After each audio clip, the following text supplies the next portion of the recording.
Mes chers amis, nous nous réjouissons une fois de plus de vous savoir nombreux à vivre ces moments privilégiés où la Bible, la parole de Dieu, est partagée avec le plus grand nombre d'entre vous, que vous nous suiviez en télédiffusion ou en radiodiffusion.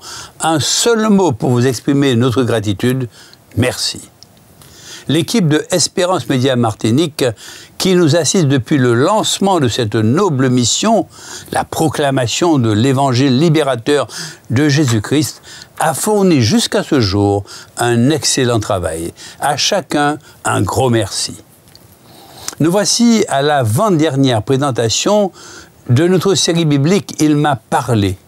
Et ce 41e sujet a pour titre « Jésus revient ». Les signes de son retour. Nous avons la conviction que pendant tout ce temps où la personne de Jésus vous a été clairement présentée, il n'a pas manqué de parler à votre cœur comme il m'a parlé. Comme nous l'avons fait, laissez le Saint-Esprit procéder au renouvellement de votre intelligence afin qu'au prochain retour de Jésus, nous soyons côte à côte pour l'acclamer. Nous allons prier. Notre Dieu, notre Père, quel privilège est le nôtre de pouvoir partager avec nos amis toutes ces bénédictions venant de toi. Apprends-nous à être chaque jour plus reconnaissants et à aider nos parents, nos amis, nos connaissances à te découvrir grâce à ta sainte parole. Aide-nous par ton Esprit Saint à être prêts pour ta venue prochaine. Au nom de Jésus. Amen. Mes chers amis, vous avez probablement encore en mémoire l'un de nos premiers sujets, le sujet numéro 3 de cette série biblique qui s'intitulait « La mission terrestre de Jésus », présentation au cours de laquelle nous vous expliquions les raisons de la venue de Jésus sur cette terre. Brièvement, nous dirons qu'il y a eu désobéissance à un ordre précis de Dieu. La loi de Dieu a été transgressée et il fallait qu'une des 3 personnes de la divinité acceptât de payer la rançon de cette transgression. Jésus accepta la mission qui consistait à récupérer cette planète Terre des mains de ce démoniaque manipulateur qu'est Satan, c'est-à-dire le diable. Cette récupération que nous appelons le droit de rachat, le plan de la rédemption, le plan du salut a pleinement réussi, aboutissant d'une part à la mort salvatrice de Jésus sur la croix, mais d'autre part à sa glorieuse résurrection le 3e jour. Avant de quitter la terre et ses amis, Jésus leur fait une promesse consignée dans le livre de Jean au chapitre 14e, les versets 1 à 3. « Que votre cœur ne se trouble point. Croyez en Dieu et croyez en moi. Il y a plusieurs demeures dans la maison de mon Père. Si cela n'était pas, je vous l'aurais dit. Je vais vous préparer une place, et lorsque je m'en serai allé et que je vous aurai préparé une place, je reviendrai.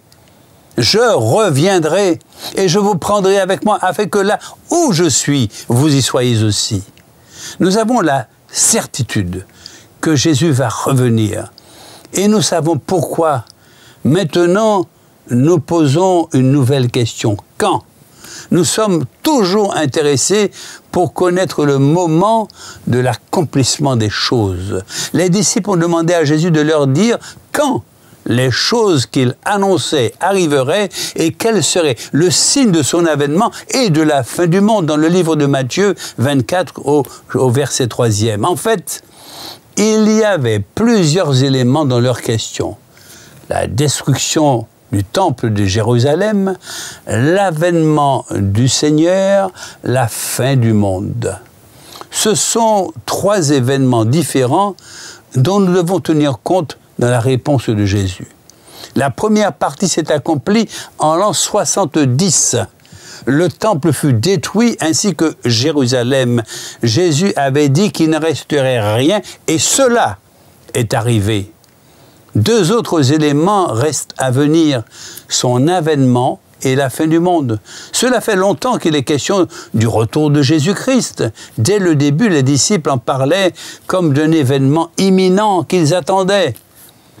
Le but de leur exhortation, qui s'adressait déjà à l'Église naissante, était de produire dans les cœurs une attente vivante. Certes, personne n'en connaît le jour et l'heure, sauf le Père, Matthieu 24, verset 36, mais cela ne veut pas dire que nous ne pouvons pas en discerner la proximité. Jésus a parlé de signes qui permettront de savoir quel temps nous vivons par rapport à son avènement, en ajoutant que ces paroles s'accompliraient certainement. Vous savez en quel temps nous sommes. C'est l'heure de vous réveiller. Romains chapitre 13, les versets 11 à 14. Nous pouvons dire haut et fort, sans risque de nous tromper, que nous sommes dans les derniers temps, dans les derniers jours, ce qui précède immédiatement le retour du Seigneur. Que signifie être dans les derniers temps? Déjà, les apôtres Paul, Pierre et Jean parlaient de leur époque comme étant les derniers temps, et lorsqu'ils emploient cette expression, ils ne veulent pas dire la fin du monde. La fin du monde est annoncée pour le jour du grand jugement. Apocalypse 20, verset 11, nous dit ceci. « Puis je vis un grand trône blanc, et celui qui était assis dessus, la terre et le ciel s'enfuirent devant sa face, et il ne fut plus trouvé de place pour eux. » L'apôtre Pierre en parle en ces termes dans le livre de la deuxième épître de Pierre, au chapitre 3, les versets 7 à 12. « Le jour du Seigneur viendra comme un voleur. En ce jour-là, les cieux passeront avec fracas, les éléments brasés se dissoudront et la terre, avec les œuvres qu'elle renferme, sera consumée. » Depuis longtemps, Dieu l'avait annoncé par ses prophètes. Ésaïe en témoigne dans son livre, chapitre 51, verset 6, il dit « Levez les yeux vers le ciel et regardez en bas sur la terre, car les cieux s'évanouiront comme une fumée. La terre tombera en lambeaux comme un vêtement, et ses habitants périront comme des mouches. Mais mon salut durera éternellement, et ma justice n'aura point de fin. » Jésus dit, « Le ciel et la terre passeront, mais mes paroles ne passeront point. » Matthieu 24, le verset 35e. La fin du monde, c'est la disparition complète des cieux et de la terre actuelle. Cependant, des événements doivent se produire avant la résurrection des rachetés de l'agneau, l'enlèvement de l'Église de Jésus-Christ et notre rassemblement avec lui sur des nuées suivies des noces de l'agneau dans le ciel. On peut dire que les derniers temps ou les derniers jours est la période qui précède la venue du Seigneur Jésus-Christ sur les nuées pour enlever son Église et pendant laquelle certains événements doivent se produire et sont annoncés par le Seigneur comme des signes de son retour. L'avènement du Seigneur sur les nuées et l'ascension de l'Église doivent être précédés de certains signes que nous sommes appelés à discerner. Puisque nous ne savons ni le jour ni l'heure, ces signes sont destinés à nous avertir de la proximité du retour du Seigneur. C'est de ces signes dont il est question quand il est fait mention des temps précédant sa venue, les derniers temps ou les derniers jours, les temps ou les jours qui le précèdent. Bien qu'à toutes les époques, il y ait eu des tremblements de terre, des phénomènes climatiques, de grandes épidémies, la dissolution des mœurs, des famines, des guerres, etc. Mais vous remarquerez que ces phénomènes se sont amplifiés tant par leur intensité que par leur fréquence. Les incrédules disent qu'il y a toujours eu des événements semblables à ceux que nous connaissons et que cela ne peut être des points de référence pour annoncer la fin du monde. Pierre, l'apôtre, dit que dans les derniers temps, il y aurait des moqueurs qui diraient que rien ne change finalement et que les discours sur des temps précédant une fin du monde hypothétique sont faits pour effrayer les gens.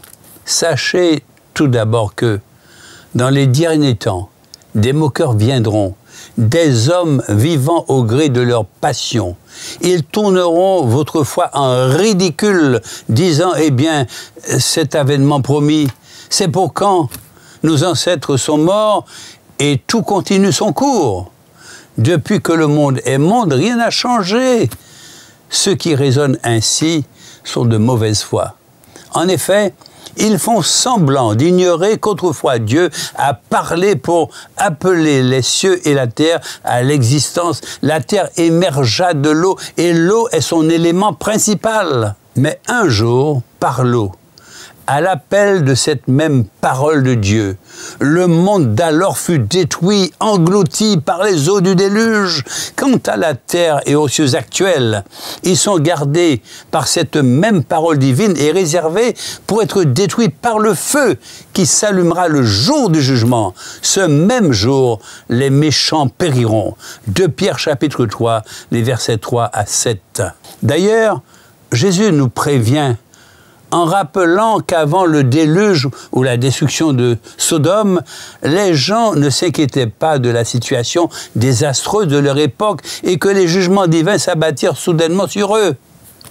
Lorsque les disciples posèrent la question « Dis-nous quand cela arrivera et quel sera le signe de ton avènement et de la fin du monde ?» Jésus, parlant de plusieurs choses devant se produire avant son retour, ajouta « Quand vous verrez ces choses commencer à arriver, sachez que le royaume de Dieu est proche. » Matthieu 24, le verset 33. Il est donc important d'être attentif à ces choses parce que c'est par elles que nous pouvons discerner en quel temps nous sommes. Quels sont les signes annonciateurs du retour du Seigneur Jésus? D'abord, la séduction. C'est la première chose dont Jésus parle et à cause de cela, nous devons y prêter plus d'attention. Prenez garde que personne ne vous séduise, car plusieurs viendront sous mon nom disant « C'est moi qui suis le Christ » et ils séduiront beaucoup de gens. Matthieu 24, les versets 4, 5, 11 et 23 à 26. La séduction est une des difficultés que rencontre l'Église et aussi chacun d'entre nous. Un danger contre lequel le Seigneur nous met sérieusement en garde. Gardez-vous d'être séduits, tenez-vous sur vos gardes. Luc 21, verset 8. Lorsqu'il est question de séduction, nous pourrions penser qu'il s'agit de choses évidentes, des moyens de ruse grossières et facilement repérables se produisant à l'extérieur de l'Église. Ne devons pas croire que ces pièges soient grossiers et détectables au premier coup d'œil. N'oublions pas que ceux qui séduisent se déguisent en vêtements de brebis. Toute séduction est présentée sous le couvert de la vérité. Autrement, cela ne serait plus une séduction. Rien ne paraît plus vrai qu'une copie, une imitation faite pour tromper. Les apôtres Paul, Jean, Pierre nous avertissent qu'au milieu de nous et du milieu de nous se lèvent des séducteurs, des faux prophètes, des faux apôtres et des faiseurs de faux miracles. Ils se déguisent en brebis et viennent au nom de Jésus. Il y a donc une difficulté certaine pour les enfants de Dieu parce que ces temps seront des jours de séduction contre laquelle le Seigneur nous met particulièrement en garde à plusieurs reprises. Matthieu 7, verset 15 nous dit « Gardez-vous les faux prophètes. Ils viennent à vous en vêtements de brebis, mais au-dedans, ce sont des loups ravisseurs. » 2 Corinthiens chapitre 11, versets 13 à 15, l'apôtre Paul nous dit ceci. Ces hommes-là sont de faux apôtres, des ouvriers trompeurs déguisés en apôtres de Christ. Et cela n'est pas étonnant puisque Satan lui-même se déguise en ange de lumière. Il n'est donc pas étrange que ses ministres aussi se déguisent en ministres de justice. La séduction a toujours existé, mais la parole de Dieu nous prévient que plus nous approcherons de la fin, plus cette séduction grandira et sera subtile. Certains miracles et des théories étranges, des comportements extravagants contribuent à accroître cette séduction parmi les chrétiens. Ils feront de grands prodiges et des miracles au point de séduire, s'il était possible, même les élus. Matthieu 24, verset 24e. C'est pourquoi l'apôtre Jean nous recommande d'éprouver les esprits afin de ne pas nous laisser séduire. Bien-aimés, n'ajoutez pas foi à tout esprit, mais éprouvez les esprits pour savoir s'ils sont de Dieu, car plusieurs faux prophètes sont venus dans le monde. 1 Jean, chapitre 4, verset 1er. Puis viennent tous les autres signes, des guerres, des bruits de guerre, des soulèvements. Nous sommes en plein dans une situation de guerre qui se succède sans arrêt dans le monde. Des famines, des épidémies, des contagions. Malgré l'accroissement des richesses et le perfectionnement des moyens technologiques, il n'y a jamais eu autant de misère, de souffrances et de maladies incurables. De grands tremblements de terre, des cataclysmes, des phénomènes terribles dans le ciel. Les lois du ciel sont ébranlées, provoquant l'angoisse et l'effroi. Luc chapitre 21 au verset 25e. L'accroissement du péché, de la corruption, le durcissement des cœurs, Matthieu 24, verset 12, et 2 Timothée 3, verset 1er. Le monde dans lequel nous vivons ne pense plus qu'au plaisir charnel. C'est une époque où les hommes ne veulent plus d'interdits, de tabous, comme ils disent, et nous voyons à quel degré de péché et de corruption cela les conduit. Malheureusement, des chrétiens se laissent entraîner par l'esprit, la mentalité du monde, et la sanctification disparaît des églises. Des persécutions, de la haine contre les élus du Seigneur à cause du témoignage. Matthieu chapitre 2, verset 9. La fidélité des disciples du Seigneur servira de témoignage. Luc 21, le verset 13. Au sein de l'Église, l'abandon de la foi, le refroidissement de l'amour, parce que l'iniquité s'accroîtra, le sommeil spirituel, la mondanité. Matthieu 24, le verset 12 et Matthieu 25, le verset 5. 1 Timothée 4, verset 1er nous dit « Mais l'Esprit dit expressément que dans les derniers temps, quelques-uns abandonneront la foi pour s'attacher à des esprits séducteurs, à des doctrines de démons. » Des temps difficiles. 2 Timothée 3, versets 1 à 5. Sachez que dans les derniers jours, il y aura des temps difficiles, les hommes étant égoïstes, amis de l'argent, fanfarons, hautains, blasphémateurs, rebelles à leurs parents, ingrats, irréligieux, etc.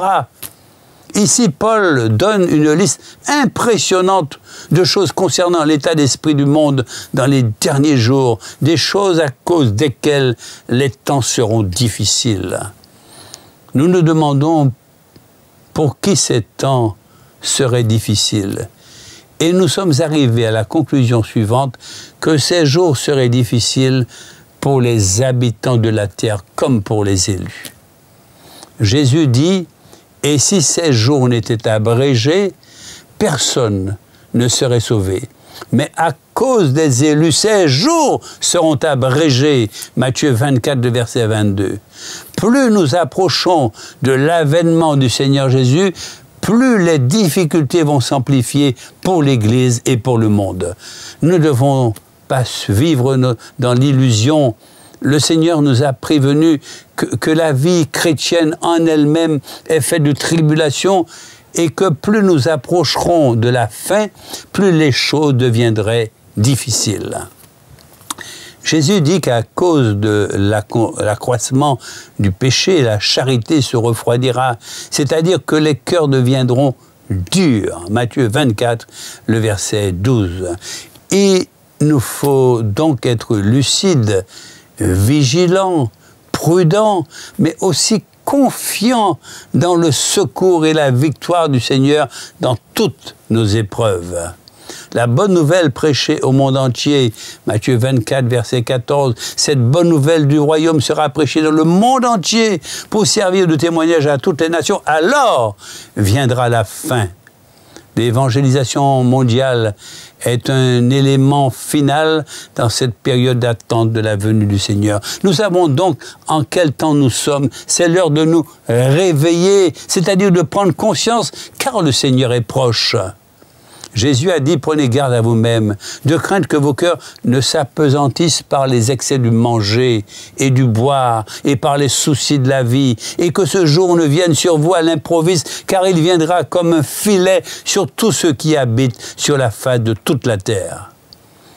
Veillez donc et priez en tout temps, afin que vous ayez la force d'échapper à toutes ces choses qui arriveront et de paraître debout devant le Fils de l'homme.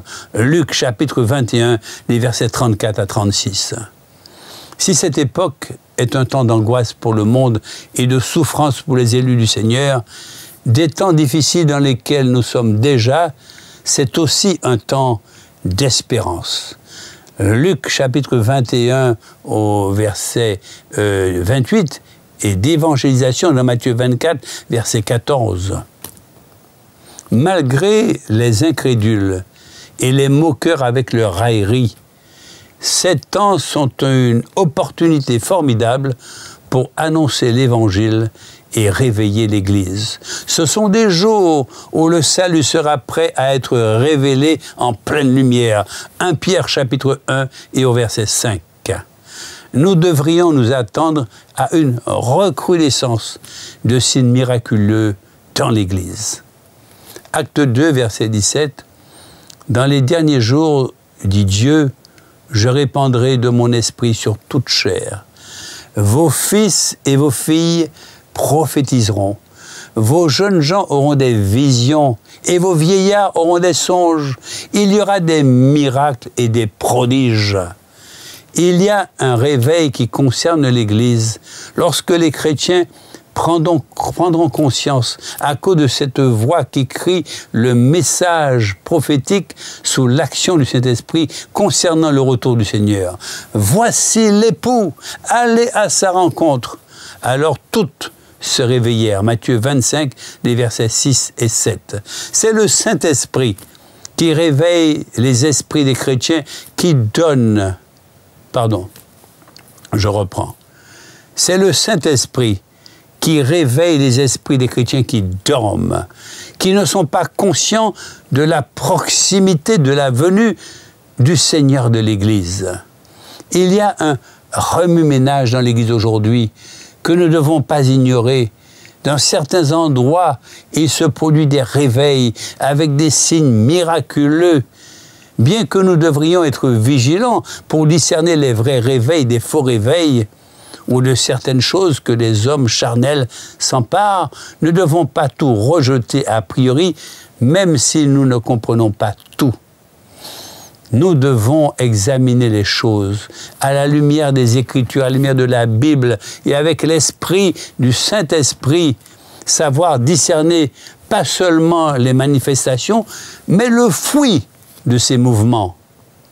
Alors va suivre le moment le plus glorieux pour ceux qui attendent leur maître, mais aussi le plus dramatique pour ceux qui ne sont pas prêts. Ce sera d'ailleurs notre prochain et dernier sujet, le 42e de la série biblique « Il m'a parlé » intitulé « La venue de Jésus et la vie éternelle ». Nous allons prier. Merci Père Saint, Père Juste, pour l'éclairage du Saint-Esprit, plus que jamais indispensable à la bonne compréhension de ta parole bénie et singulièrement s'agissant des signes précurseurs du retour en gloire de notre Sauveur Jésus-Christ. Merci de poursuivre ton œuvre dans les cœurs et nous disons Amen.